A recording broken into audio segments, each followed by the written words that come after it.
I had no idea you'd been hoarding like that.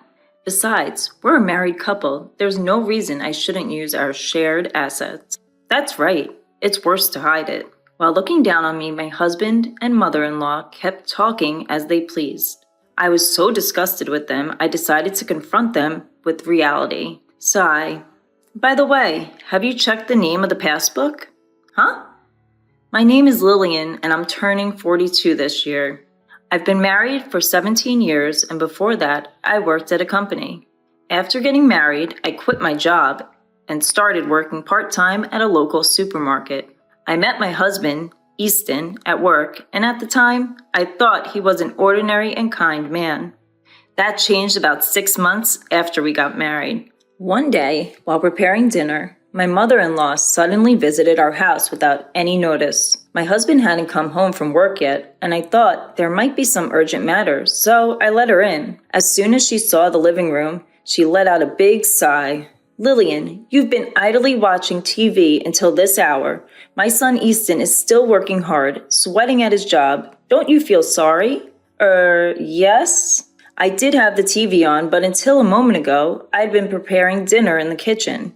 You might say I'm lazing around, but I finished my housework by morning, and I've just returned from shopping after my part-time job. Feeling irritated inside, but thinking I've done my part, I replied, I'm sorry, to my mother-in-law. She ostentatiously snorted, went into the kitchen, and started to find fault with dinner too. Oh dear, is this all we have for dinner today? Poor Easton, working so hard. I've planned for curry and salad today. The salad is in the fridge. How could you let Easton eat such a half-baked meal? I wonder what you've learned at home. Insulted not just about me, but also about my parents, I finally lost it and asked a bit harshly, Didn't you need something? Then my mother-in-law opened her eyes wide. Oh my, don't get so mad just because I looked at the dinner. She pouted her lips conspicuously and sat heavily on the sofa to watch TV. What do you need? It's not what do you need. Don't you think you should offer something to your mother-in-law who has kindly visited? Excuse me? You're such an inconsiderate person, not even serving tea. Poor Easton. She kept repeating, poor Easton. So I served her tea, but she complained about everything, including the taste of the tea, saying it was cheap. Back then, I was young and was avoiding arguing with my husband's mother, wondering if I should be considerate to her. However, taking advantage of the fact that neither my husband nor I said anything, my mother-in-law began to frequently visit our home, constantly complaining that I wasn't cleaning properly, that I was always lazy, and that I lacked discipline. After being constantly criticized at every turn, I was truly at my wit's end and decided to consult my husband about his mother. Hey, could you ask your mom to reduce the number of times she comes to our house? Why? Is it that much of a bother when mom comes over? You've seen it, haven't you? No matter how much I work on the house or cooking, your mom keeps complaining about me. Well, that's because mom wants you, Lillian, to work harder so she gets tough. I'm doing my best, but if she comes over without notice, I can't even prepare dinner properly. If you're bothered, say it yourself. But don't forget that mom cares about us too. Throughout, my husband was like this. He never really worried about what I was saying. No matter how much effort I put into cleaning the house or studying cooking, my mother-in-law would nitpick and never praised me. Once the vegetables my mother-in-law brought were clearly close to their expiration date, so I used them for dinner. Then, my mother-in-law sighed conspicuously to serve such withered vegetables to her husband and his mother. I finally realized that she just wanted to bully her daughter-in-law. Being persistently criticized, I consulted my father-in-law. When I told him that it was hard to prepare meals for the mother-in-law and that it was a problem to be visited many times without notice, he seemed not to know she was coming to our house and apologized to me politely. I thought she was going out to dinner with friends. I didn't think she was bothering you, Lillian. I'm sorry. No, it's not something for you to apologize for. She's often out and about, so I've been giving her money for meals. But she hasn't been taking it, has she? Unfortunately, no. I'm really sorry. My father-in-law apologized to me again and again throughout our conversation. He promised to speak sternly to my mother-in-law, and I didn't say anything more about her attitude, thinking that was enough. I thought I could finally relax, but then I received a phone call filled with scoldings from my mother-in-law. Hello? You're really uncouth, tattling to my husband like that? What? I've been going out of my way to check on you, and I didn't expect you to repay my kindness with such ingratitude. That's not true. I'm not repaying kindness with ingratitude. You should be the one apologizing. It's audacious to claim you're inconvenienced. I'm educating you in areas where your upbringing was lacking. You should be grateful. I understand what you're saying, but it is inconvenient when you show up without notice. Should a mother need to make an appointment to visit her own son's house? My parents wouldn't do that. How brazen you are. As a daughter-in-law, you should adapt to the rules of your husband's family. No matter what I said, she got increasingly heated and eventually started yelling so loud that I couldn't understand her, and then she hung up. I suspected she called during my father-in-law's absence, so I hesitated to consult him again, as it seemed like it would only lead to more of the same. Although the frequency diminished slightly, my mother-in-law did not stop visiting our home. My husband was in good spirits as he complained about work to my mother-in-law and received her sympathy, so it didn't look like he'd be persuading her to stop visiting anytime soon. Seeing his attitude, my mother-in-law became even more cheerful, and they both began to blame me. Lillian, you don't show enough respect to Mom. That's right, Easton, tell her more. I'm only getting a small allowance, even though I'm the one earning the money. That's terrible. What a devil of a wife you have. They continued to eat the meals I prepared while complaining about them, and they chatted and laughed in the living room I had cleaned. When I was washing the dishes, my husband would say, "At least prepare the bath," expecting me to get everything ready from the bath towels to his pajamas. My mother-in-law didn't reprimand him for it, but instead sided with him, saying, "Poor thing, having such an inconsiderate wife." I consulted with my father-in-law again and received yet another profuse apology, but I was exhausted with the fact that my mother-in-law's actions remained unchanged. Those were the days that kept on going. One day, I noticed that a necklace handed down to me by my own mother was missing. When I asked my husband, he claimed he didn't know and coldly dismissed me with, "You probably lost it due to your own carelessness. It was supposed to be in my drawer." The truth came out when my mother-in-law visited our home again during dinner time. Mother-in-law, that necklace, oh dear, it's quite disgraceful to desire something someone else is wearing. What my mother-in-law had around her neck was undoubtedly the necklace I lost. It had a unique, unusual design with a peculiar ornament, and there was no way I could mistake it. And there she was, wearing it right in front of me. "Please give it back." How awful. Are you accusing me of stealing from you? It's not only desiring someone else's belongings, but also calling them a criminal that reveals your upbringing. With a triumphant smile, my mother-in-law provoked me until I couldn't hold back and reached for her necklace. Then my mother-in-law purposefully screamed, and just then my husband, who had returned home earlier than usual, opened the front door. Seeing me, he pushed me hard. I crashed into the wall and crouched down on the spot. Looking down at me, my husband, while holding my mother-in-law's shoulder, started accusing me. Just like Mom said, "You've been bullying her while I'm not here, haven't you?" "That's right, Easton. Lillian is really terrible. I just wanted to get along." "No, listen. The necklace your mother is wearing is the one I said I lost. I don't want to hear any excuses. Mom, let's eat out tonight. You better reflect on your actions." Such a sweet boy. Easton really is a good son. With that, my husband left with my mother-in-law. At that moment, the shock of not being able to get my necklace back, along with the anger towards my husband for siding with my mother-in-law without even listening to me, made my pent-up frustrations explode, and I decided to take revenge. That same day, I had yet another talk with my father-in-law. While apologizing to me, my father-in-law listened attentively to my story. And I found out that he was also fed up with my mother-in-law's outrageous behavior. Hearing this, I decided to set up a plan. And then again, when my mother-in-law came to her house without learning her lesson, as usual, she was flaunting the necklace, enjoying my reaction. I deliberately told her, "I forgot to buy something. Could you look after the house for a bit?" Normally, she would have retorted with something like, "How dare you ask me to do something?" But this time, she smiled sweetly and said, "Of course." Why don't you take your time? You're always busy with housework. Thank you. I'll be back in about 30 minutes. With that, I left my mother-in-law at home and went out. Alone in the supermarket parking lot, I held my pounding heart, as if testing the malice of those close to me.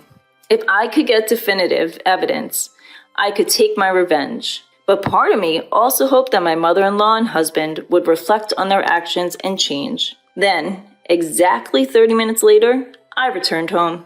What I saw when I returned with shopping bags was my mother-in-law in the living room, messily eating dinner with my husband. Oh, you were late, so we started without you. Today's dinner was more plain than usual. Don't you feel sorry for Mom? But I asked mother-in-law to watch the house because I forgot to buy something. No more excuses. Be careful next time. Seeing my husband act even more arrogant because of my mother-in-law's presence, I couldn't help but sigh. Looking at the pot, with only bits of vegetables left, I felt more disgusted than angry at my husband, who didn't even think to leave some food for me. I guess there's no future where these two will reflect on their actions. After cleaning up dinner, I checked what happened to the trap after my mother-in-law left. As expected, it seemed like the trap had been set off. Seeing it, my husband's smirk, mocking me, looked uglier than ever. His triumphant smile was just like my mother-in-law showing off the necklace, and I couldn't help but laugh. And the day of revenge came sooner than I thought. On my husband's day off, he and my mother-in-law called me to the living room. Seeing the two of them in high spirits, I sat across from them, pretending to know nothing. Hey, why didn't you tell us? What are you talking about? About the bank book. If you had that much money, you could have told us. Now you can show filial pity to Mom, too. I don't understand what you're talking about. Don't play dumb. We're talking about your bank book. Oh, I managed to say. Without showing any signs of panic, I must have been a bit suspicious, but the two of them happily started laying out the estimate papers for a single family house on the table. Mom and Dad, you and me, we bought a new 2-family house. Bought? What do you mean? You're slow to catch on, aren't you? We're saying we made a contract with the money from your bank book. Buying it all at once means no interest and it's smoother, right? Hold on. Why are you moving forward with this without me? Lillian, you really do hate me, don't you? That's why you're saying you don't want to live together. Hey, cut it out. You're being rude to Mom. Who's being rude? It's far more disrespectful for you two to use my money without my permission. You're the ones, huh? People with bad upbringing really have bad mouths. I struggled to suppress a laugh at the two of them who were saying whatever they wanted. There was a part of me that was amazed at how terrible I had become, but my resolve to take revenge never wavered because it was these two who had made me this way. We found a perfect newly built property for sale, so we've already signed the contract. No matter what you say, it's too late now. Anyway, I didn't know you were saving up that much. Besides, we're married, so there's no reason for you to complain about using our shared property. That's right, it's worse to hide it. By the way, did you check the name on the bank book? Huh? The two of them froze at my words. Seeing that, I finally couldn't hold back and burst into laughter. The two of them peered at the name on the bank book and then looked at me with faces drained of blood. What the hell is this? It's exactly what you're seeing. Why is it our person's name? I never said it was my bank book. So what does that mean? You stole Dad's bank book? You thief. Who's the thief? You went out of your way to pry open a locked drawer and took it. But you were hiding it so carefully. Oh, so it's okay to steal things that your daughter-in-law treasures? I guess that's how you were raised, mother-in-law. Don't talk back to Mom. You should watch your mouth. Do you know why father-in-law gave this to me? Why, you say? I heard from father-in-law about the reason mother-in-law has been spending so much money lately. You two took a vacation while taking time off from work, didn't you? Well, it seems you told the company whatever you wanted as the reason for taking time off. Like I had a fever or went back to my parents' home. I got a call from the department head and he was speechless when I told him the truth. Huh? Finally realizing their predicament, the two exchanged troubled glances. But I had no intention of forgiving them over something like this. While we were silent, the doorbell conveniently rang. When I went to the entrance and brought the visitor into the living room, the two let out a small scream. When my mother-in-law came to our house, I contacted my father-in-law. Why are you here? I've told you countless times not to cause trouble for Lillian. But there are no buts. When will you two start behaving properly? Dad, she had your bank book, and so what are you calling her she for? I didn't raise you to be so rude. You're old enough to know better. It's embarrassing to hear you calling mom all the time. If you can't treasure your wife, what's the point of calling her she? If you say that, she has treasured me too. Are you saying you're not being treasured? I've been working so as not to cause you trouble, and I thought I'd managed to save a decent amount of money. I've tried my best to let you do what you want without any financial constraints. And now what? You want me to overlook your mistreatment of your wife? Well, throughout this exchange, whenever they tried to make an excuse, my father-in-law would fire back tenfold until they were rendered speechless. He delivered the final blow to the two, who were shrinking and hanging their heads about the bank book. By the way, about the bank book I left with Lillian, I told her to take it as a nuisance fee because I felt bad about how much trouble you two have been causing no matter how much I warn you. No way. And you two, after stealing that money, even bought a house. What more should I do for you? The two couldn't say anything, and mother-in-law ended up being taken home by my father-in-law. Before that, I pointed at her neck and was able to recover the necklace safely. Seeing that, my husband guessed what had happened and forced his mother to bow her head. In the now quiet living room, I handed the divorce papers to my husband, who was completely deflated. Why? What do you mean, why? After all this, you still think we can stay married? But you're only mad at Mom. Of course I'm disgusted with you too. No, I won't divorce. Then shall we go to court? We'd have to expose everything you've done to the court. And your company, though. Huh? Oh yes, we've got it all on camera. You two breaking open the lock and taking the bank book clearly shows you two desperately breaking the lock. No, you're lying. It's amazing how you can call others thieves after doing such a thing. I wonder what kind of upbringing you had. Why? All of that will be made public, and you'll probably have to cover the $300K you used of your father-in-law's money, my compensation, and the court fees. What are you going to do? Why can you say such cruel things? You still don't get it. Should we have your father lecture you again? I accepted the divorce papers from my dejected husband and finally became a free woman. As for the $300K I received from my father-in-law, I decided to accept it again as a nuisance and consolation fee for my ex-husband and ex-mother-in-law. The two of them, under my father-in-law's supervision, had to work their fingers to the bone to repay him a total of 60 million yen. Once, I received an email from my ex-husband to a free email address seeming to ask for a reconciliation, but I ignored and deleted it. Thanks to being free from my source of stress, my health has improved, and I'm spending my time freely with the money I received from my father-in-law.